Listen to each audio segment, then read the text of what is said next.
Heliotrope Bouquet is a piece that has just captivated me since I really first heard it played on guitar in the mid-70s on the Kicking Mule album, The Entertainer.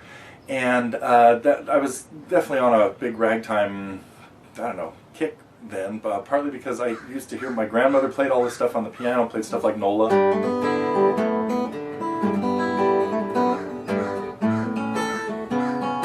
I should go learn it someday. Anyway, and Maple Leaf Rag and The Entertainer, and then of course in the early 70s the movie The Sting came out, kind of reviving a lot of stuff. Had the Joshua Rifkin albums from the same time. Anyway, Ragtime is something that was of course written for the piano, and it sometimes lends itself well to the guitar, but generally not. It's usually pretty difficult to get everything that the piano was doing on the guitar. And so guitar players have been challenged for years trying to, and particularly ones who like to do their own arrangements, to capture the spirit that the composer intended on the guitar. There are a lot of times I've heard ragtime stuff that I just think didn't really do that. And in the interest of trying to be as accurate as possible, many of these pieces end up being very, very difficult.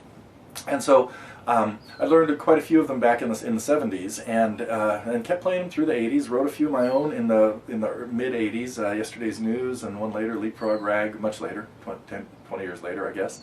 And really got back on the bandwagon of playing these things and rearranging them to where I really thought the guitar had everything in it that the piano was playing. And so this arrangement of Heliotrope is many of these measures I've agonized over and decided, okay, it's really hard to play this the way the piano does. Sometimes we hear on the piano parallel octaves in the bass. On the guitar, that's not so common and not so user-friendly. And there are other parts where there are different movements going. Yeah, how's that go? There's a section in there that is very pianistic, not very guitaristic, and but I decided we're going to do it that way. So, anyway, this lesson, I'm also always torn between whether this is worth doing a lesson on or not. But if you think of a ragtime piece as 4 separate pieces, each of which is pretty difficult, and kind of knock it off. Don't think, you know, this I can learn this as quickly as I did Windy and Warm or Bermuda Triangle Exit or all of those.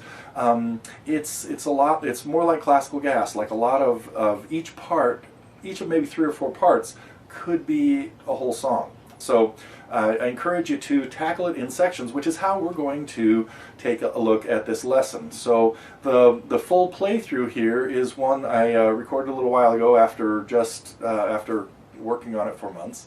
And then, but now I'm going to get to a lesson on it. Each section will start with just a slow-mo playthrough of a close-up of what's going on, and then we'll follow that with with kind of a breakdown of walking through it measure by measure, as far as what fingers do things and stuff like that. So, so that's it. We're going to spread this out over a little while, depending on when you're looking at this. It might all be done by the time you get to it. And coming up, a lesson on my arrangement of, oh, Scott, I should give you a little bit more of the history of the song. The song really took a hold of me when I heard it, when it was used in the movie. There was a movie, I think it was made for TV, called Scott Joplin, King of Ragtime, Billy D. Williams. And a lot of the movie had to do with the relationship of Joplin and Louis Chauvin, who was another ragtime piano player from the era, who by all reports was probably one of the best out there, who could just hear something once and knock it off and do it. Never really wrote anything down.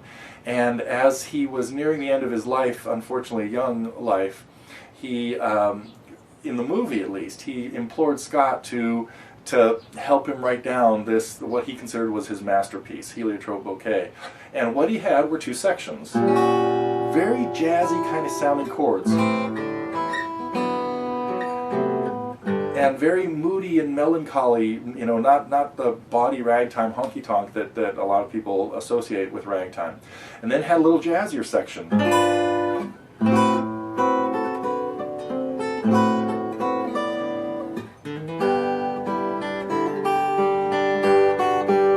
This this was all he had. And so Joplin took those two parts and added his own, and the next two are much more Joplin-esque.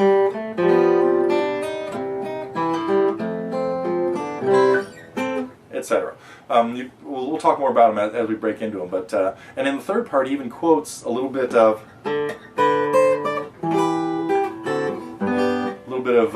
Chauvin's melody from the beginning. So, okay, so much for talking about it. Let's take a look at what my arrangement of Heliotrope Bouquet.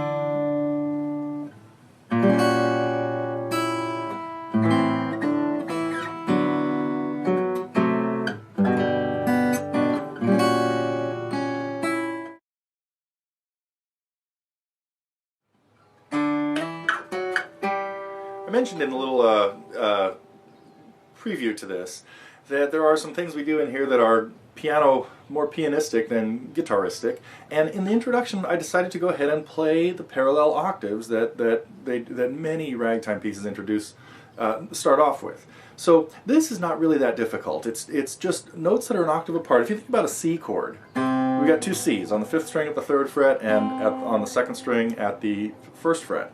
So this octave, you can play octaves anywhere like that on the 5th and 2nd strings or the 4th and 1st strings. And so that's the way we work this in. And the simple little melody, I use some slides in there to get it a little just more legato type sound. So you can see what happens right here in the beginning. We're going to slide from D to E, just straight up the scale, heading up to F. D, E, F, sharp, G. Sorry, heading up to G. And then jumping up to B's, and then a descending slide. Now, this is a little more difficult. You don't even have to slide these. You could hit every one.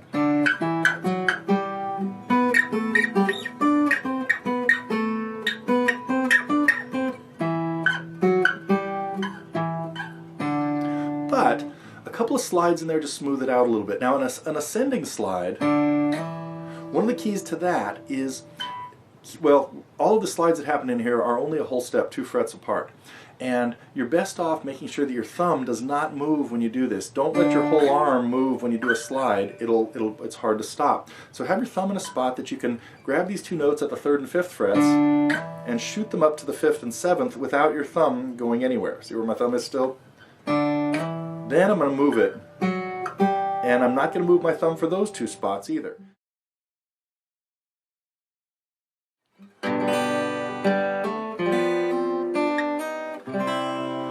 Section C, well, first of all, we have the arrangement to this point is we play the intro, then section A only once, section B twice, and then section A one more time. So we come into this from the end of section A, which would end with a G chord. And now it kicks into, this is the first part that Joplin wrote, and typical of the trio or third part of a ragtime piece, it's going to change keys by using a G7 chord to head to the key of C. So the third section is in the key of C.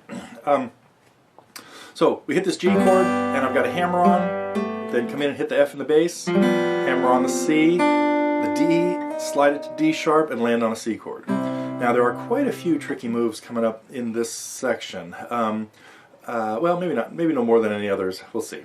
Okay, we land on the C chord. This measure is fairly straightforward. The melody, add on the D sharp, go to an F, and really important on this F that you play it with your 2nd and 3rd fingers, as I recommend all over the place, because then, but we also need to take off the A, creating an F minor chord. So that melody, we really need to hear that melody that I think in my playthrough may not have been very clear.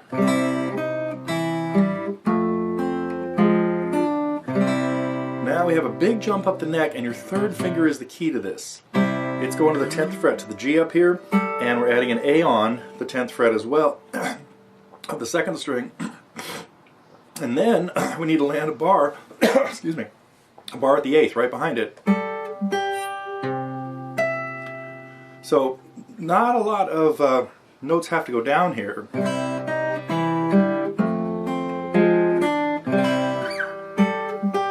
But that G has to be in the bar. And then we're going to have an open bass note on our way down, so your fourth finger is going to slide down from the E to the D and grab this F, and then you can use that as your guide to get back to the C chord that's going to start the third measure.